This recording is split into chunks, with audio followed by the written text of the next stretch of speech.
Hello বন্ধুরা, welcome back to Tanushree blogs 30। আশা করি তোমরা সবাই ভালো আছো, আমিও ভালো আছি। তো আজকে রথযাত্রার পার্ট 2 ভিডিও নিয়ে তোমাদের সামনে চলে আসলাম। আর এই যে দেখো, গাড়িগুলি ঢুকে যাচ্ছে আর জগন্নাথ দেবের যে চূড়া ওগুলো নিয়ে যাচ্ছে। রথ মোটামুটি কাছাকাছি চলে এসেছে। তো আমিও মূল গেটে চলে এসেছি। তো এখন দেখব কখন রথ আসে। আর এখানে দেখো আরেকটা ছোট্ট রথ ভিড়ের ভিতর দিয়ে নিয়ে আসছে, এই কচি কাঁচা বাচ্চারা নিয়ে যাচ্ছে। তো দেখো আমি আস্তে আস্তে গেটের বাইরে যাচ্ছি আর লোকজনদের ভিড় দেখো।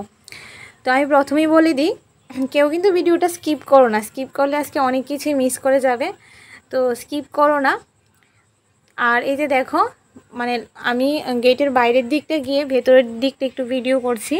উপরে খুব সুন্দর করে টিন লাগিয়েছিল, যাতে বৃষ্টি আসলেও না কেউ না ভিজে বা কোনো প্রবলেম না হয়। আর এদিকে দেখো এখন কিন্তু লোকজন একটু হালকা হালকা এখানে। তো পরবর্তী সময়ে দেখতে পাবে যে যখন রথ এসে যাবে যে কতটা পরিমাণ লোকজনদের ভিড়। আচ্ছা যাই হোক, তো এখন মোটামুটি হালকা পাতলাই ছিল, কারণ রথ এখনও আসেনি। মোটামুটি আরও এমনিতে রথ এখনও প্রায় 10 মিনিট বললে ভুল, 5 মিনিটের দূরত্ব ছিল। কিন্তু যেহেতু রথটাকে টেনে আনতে হয়, ওটাকে আনতে অনেকটা সময় লেগে যাবে। আর যেহেতু অনেক লোকজন ছিল, তো আমি এখনও বুঝতে পারছিলাম না যে আদৌ কখন আসবে। তো এখানে দাঁড়িয়ে দাঁড়িয়ে আমি একটু অপেক্ষা করছিলাম, ভেবেছিলাম হয়তো রথ এসে গেছে। আর এদিকে দেখো একটা গোপু সোনাকে নিয়ে একটা মহিলা এসেছিল। আর দেখো আমি রাস্তায় চলে এসেছি। আর ছেলে মেয়েরা কি সুন্দর ডান্স করে করে যাচ্ছে। আর মিউজিক বাজছিল বলে আমি কপিরাইট চলে আসবে, আমি মিউজিক অফ করে দিয়েছি। খুব সুন্দর গানের নাচ করছিল। এই যে দেখো পুরো একদম শ্রীকৃষ্ণের গোপীদের মতো লাগছিল, খুব সুন্দর ডান্স করছিল। আর গানটাও না এত সুন্দর ছিল, কিন্তু আমার কপাল খারাপ যে তোমাদেরকে গানটা শোনাতে পারিনি। আর সত্যি ঠাকুরের গানের সঙ্গে নাচ করলে খুব ভালো মানায়। আর দেখো যে বক্সের গান যে বাজছিল, ওই গাড়িগুলি এসে গেছে।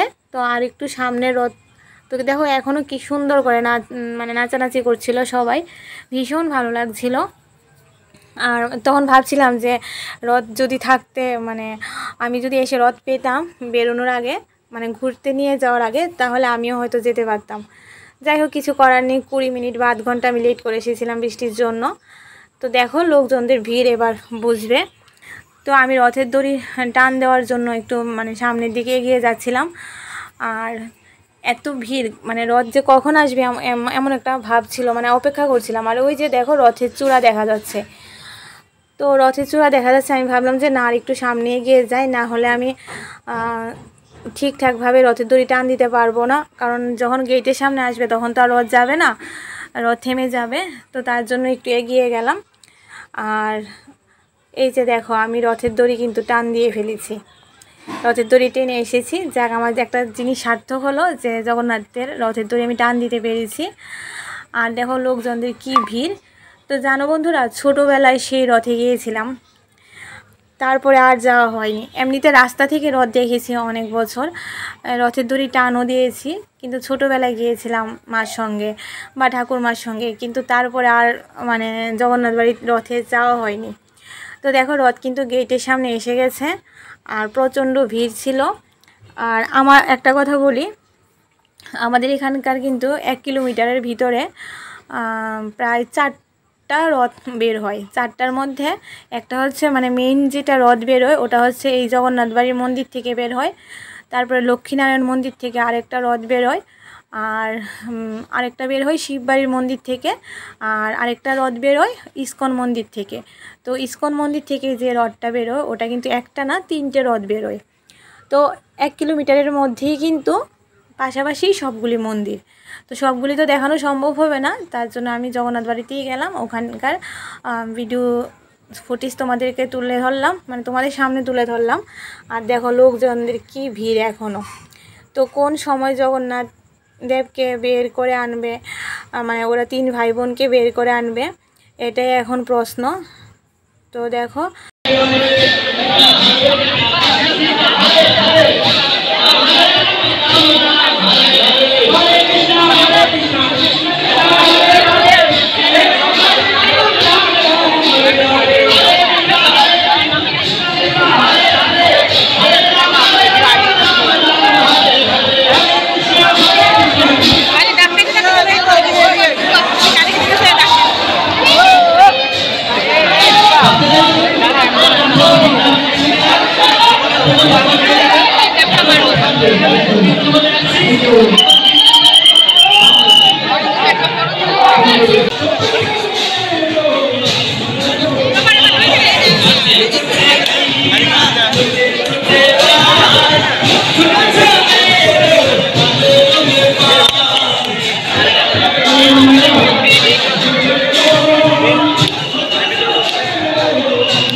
বন্ধুরা, আমি ভিডিও করার সময় মানে লোকজনদের এত ভিড় ছিল কি বলবো, আর এতটা ধাক্কাধাক্কি হচ্ছিল, বারবার ফোনটা নড়ে যাচ্ছিল আর ক্যামেরাটাও ঝাপসা হয়ে যাচ্ছিল।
তোমরা দেখতেই পেলে বন্ধুরা, জগন্নাথ দেব, বলরাম আর সুভদ্রা তারা কিন্তু তিন ভাই বোনকে মন্দিরের দিকে নিয়ে গেছে, দেখতে পেয়েছো। আর আমি কিন্তু ঠিক সুভদ্রা মার পেছনটাই আছি। তো যেহেতু সব ঠাকুরগুলিকে নিয়ে যাওয়া হয়ে গেছে, তো এখন আমি পেছন পেছন মন্দিরের দিকে চলে যাচ্ছি।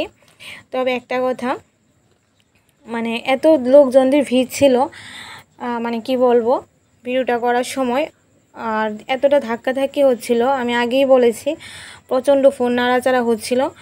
এতটা ভিড়ের মধ্যে যে আমি তোমাদেরকে এতটুকু দেখাতে পেরেছি ওটাই মনে করি অনেক, কি তাই তো? তো দেখতেই পেয়েছো আগরতলার জগন্নাথ দেবের রথযাত্রা পুরীর জগন্নাথ দেবের থেকে কোনো অংশে কম না, হয়তো আরেকটু বেশি ভিড় হয় পুরীর জগন্নাথ মন্দিরে, কিন্তু এখানেও কিন্তু কম ভিড় হয়নি। তো এখন কিন্তু মন্দিরের মানে নাট মন্দিরের ভেতরে ঢুকিয়ে ফেলেছে, আর আমি যেহেতু জুতো পরা ছিলাম, তো জুতো পায়ে দিয়ে তো আর মন্দিরে ঢুকতে পারবো না। আর এখানে যদি জুতো খুলে ভিতরে যাই তাহলে জুতো আর পাওয়া যাবে না, আমাকে খালি পায়ে বাড়িতে আসতে হবে, কারণ লোকজনদের এত ভিড়, কার পায়ে লেগে জুতো কোথায় চলে যাবে। তো তার জন্য এখান থেকে একটু ক্যামেরা করছি। আর জগন্নাথ দেবকে কিন্তু এখন আরেকটা মন্দিরে নিয়ে রাখা হচ্ছে, তার কারণটা আমি একটু পরে বলছি। আর এইদিকে দেখো এত ভিড় ছিল, মানে কি বলবো, বলার বাইরে, উপচে পড়া ভিড় ছিল। তোমরা দেখে বুঝতে পারছো যে একটা মানে পিঁপড়ে হাঁটার জায়গা পর্যন্ত নেই, এত ভিড় ছিল। আর মানে এখনও কিন্তু প্রায় কয়টা বাজে, প্রায় তখন 8:30 বেজে গিয়েছিল যখন জগন্নাথ দেবকে ভিতরে ঢুকিয়ে এনেছে। আর আমি তো সবটা ভিডিও করিনি, কেটে কেটে করেছি। মানে জগন্নাথ দেবকে রথ থেকে বের করে আনতে প্রায় 1 ঘন্টার মতো লেগে গিয়েছিল, 1 ঘন্টার সময়, এত ভিড়ের কারণে। আর এদিকে দেখো আমি এখন পুকুর পাড়ের উদ্দেশ্যে একটু যাচ্ছি। তো কতটা ভিড় দেখো পুকুর পাড়ের দিকেও, এমন না যে শুধু সামনের দিকটাতেই ভিড় ছিল, প্রচণ্ড ভিড়। আর পুকুর পাড়ের দিকে আমি পুকুর পাড়ের যে মন্দিরটা, ওই মন্দিরে কিন্তু আমি যাইনি, তার জন্য ওখানে যাচ্ছি। আর এখানে দেখো খাজা গজাও জগন্নাথ দেবের প্রসাদ বিক্রি হচ্ছে 100 টাকা 150 টাকা এমন। তা আমি যেহেতু খাই না মিষ্টি, তার জন্য আমি আর কিনিনি। আর দেখো আমি পুকুর পাড়ের মন্দিরটাতে ঢুকছি। রাত্রিবেলা যখন লাইট জ্বালিয়ে দেয় না, ভীষণ ভালো লাগে, ভীষণ ভালো, মানে দুর্দান্ত একটা প্লেস এই জায়গাটা। আমার তো ভীষণ ভালো লাগে পুকুর পাড়ের মন্দিরটা, কারণ এটা পুকুরের উপরে জলের মধ্যে নির্মিত একটা মন্দির। আর মানুষ দেখো এখানে সেলফি তোলায় ব্যস্ত, এখানে ছবি তুলতেও মানুষ প্রচণ্ড ভালোবাসে। আর দেখো লেখা আছে চন্দনযাত্রা মহোৎসব। তো চন্দনযাত্রার সময় কিন্তু এই মন্দিরে রাধাকৃষ্ণের মূর্তি থাকে। আর এখন দেখো কি মূর্তি, দেখো এখন হচ্ছে ব্রহ্মা বিষ্ণু মহেশ্বর, আর সাইড দিয়ে আছে নারদ। তো আর বিষ্ণুর সঙ্গে তো লক্ষ্মী থাকবেই, তাই না? দেখো মূর্তিটা এত সুন্দর লাগছিল আর প্রচণ্ড মানে উজ্জ্বল হয়েছিল। যাই হোক ভীষণ ভালো লেগেছে। আর এখন দেখো আমি গরমে ঘেমে টেমে আমার অবস্থা একদম শেষ, কি বলবো, কিছু বলার ভাষা নেই। শরীরটাও প্রচণ্ড ক্লান্ত লাগছিল, প্রচণ্ড ক্লান্ত হয়ে গিয়েছিলাম। আর এখন দেখো আমি জগন্নাথ দেবের মেইন মন্দিরের সামনে চলে এসেছি। তো মন্দির কিন্তু বন্ধ, কারণ এর ভেতরে মানে মন্দিরের ভেতরে রাধাকৃষ্ণ মূর্তি আছে। তো রাধাকৃষ্ণকেই পুজো করা হবে। তোমরা সবাই জানো যেখানে জগন্নাথ দেব থাকবে ওখানে রাধাকৃষ্ণ থাকবে। আর জগন্নাথ দেব তো 7 দিনের জন্য মাসির বাড়িতে বেড়াতে যায়, তার জন্য মেইন মন্দির থেকে রাস্তা দিয়ে ঘুরিয়ে এনে তারপরে এই মন্দিরটাতে রাখে। এই যে দেখতে পাচ্ছ সবুজ কালারের দরজাটা, ওটা হচ্ছে জগন্নাথ দেবের মাসির বাড়ি। তো এখানে 7 দিন থাকবে, 7 দিন, আবার অনেক সময় 9 দিনও পরেও করে। যখন উল্টো রথ হয়, উল্টো রথের দিন আবার রাস্তা দিয়ে আজকের মতোই ঘুরিয়ে আনবে, এনে তারপর মেইন মন্দিরে জগন্নাথ দেবকে নিয়ে যাবে। তো এটা হচ্ছে জগন্নাথ দেবের মাসির বাড়ি বেড়ানো 7 দিনের জন্য, বা অনেক সময় 9 দিন পরেও করে। আর এদিকে দেখো, এদিকে মেলাতে আমি একটু এসে গেছি, রাস্তার মধ্যে খুব সুন্দর মেলা বসেছিল। তো মেলার মধ্যে কিন্তু অনেক জিনিসপত্র উঠেছিল। আর আমি ভাবছিলাম যে কি কিনবো, তো এখান থেকে ভাবছি মানে 2টা ক্লিপ কিনে নিই। তো আমি কিন্তু এখানে 2টো ক্লিপ কিনে নিয়েছি। এই 2টো ক্লিপ, একটা কালো কালার আর একটা হোয়াইট কালার, আর কিছু কিনে নিই তেমন। আর এখন মেলাটাকে একটু তোমাদেরকে ঘুরিয়ে ঘুরিয়ে দেখাচ্ছি। তো মেলাটা খুবই সুন্দর হয়েছিল, চারিদিকে খুব সুন্দর মেলা বসেছিল। যারা যারা আগরতলা থাকো বা ত্রিপুরা রাজ্যে থাকো, এখনও জগন্নাথ দেবের রথযাত্রা দেখোনি, মানে জগন্নাথ বাড়ির রথযাত্রাটা দেখোনি, অবশ্যই তাদেরকে বলবো একবার এসে জগন্নাথ বাড়ির রথযাত্রাটা দেখে যাও। আর মানে খুবই সুন্দর, আমি যতটা ক্যামেরায় তুলে ধরতে পেরেছি তার থেকেও সামনাসামনি দেখতে অনেকটা সুন্দর। আমি মেলাটা ঘুরে দেখার সঙ্গে সঙ্গে তোমাদেরকেও একটু ঘুরিয়ে দেখিয়ে দিলাম। আর দেখো এখানে আইসক্রিম পার্লার বসেছে। তো মেলায় উঠেনি এমন কোনো জিনিস নেই, সব কিছু উঠেছিল মেলাতে। দেখো রাস্তার অপর সাইডেও মানে 2 সাইডই দোকান পাট বসেছিল। আর দেখো কি সুন্দর সুন্দর জিলিপি, তালের বড়া, নিমকি ভাজা, খুব সুন্দর সুন্দর মিষ্টি দেখা মানে দেখতে পাচ্ছিলাম। কিন্তু আমি যেহেতু মিষ্টি খাই না, তার জন্য আমি মানে খাইনি, তোমাদের সঙ্গে শুধু শেয়ার করলাম। আর এদিকে দেখো মানে অনেকগুলো দোকান বসেছিল, খুব ভালো লাগছিল। আর এতক্ষণ পর্যন্ত ধৈর্য ধরে আমার ভিডিওটা দেখার জন্য সবাইকে বলি আমার মন থেকে অনেক অনেক ভালোবাসা। আর আমার ভিডিওতে কিন্তু একটা লাইক কমেন্ট করে দিও, আর অবশ্যই শেয়ার করে দিও। তো আমি কিন্তু এখন বাড়ি চলে যাব, কারণ অনেকটাই রাত হয়ে গিয়েছিল। আর বাড়ি থেকেও অনেকবার ফোন করে ফেলেছিল। তো দেখো যত দূর যাচ্ছি মেলা কিন্তু একদমই শেষ হচ্ছে না, মেলা এখনও আরও আছে। তো আর কতটা দেখাবো জানি না। আর সামনে থেকে অনেকটা দূর গিয়ে রিক্সা করে বাড়িতে যেতে হবে, কারণ মেলার মধ্যে আর মানে কোনো গাড়ি ঘোড়া বা রিক্সা নাই। তো যাই হোক, আজকে ভিডিওটা আমি এখানেই শেষ করে দেব। আর এভাবেই তোমরা তোমাদের ভালোবাসা আমাকে দিতে থেকো, কারণ তোমাদের ভালোবাসা ছাড়া আমি একদমই অসম্পূর্ণ। তো নেক্সট ভিডিওর জন্য অপেক্ষা করো, নেক্সট ভিডিও খুব তাড়াতাড়ি আসতে চলেছে। আর সুস্থ থেকো, ভালো থেকো। তো সবাইকে জানাই টাটা বাই বাই, আবার নেক্সট ভিডিওতে দেখা হচ্ছে। Good night.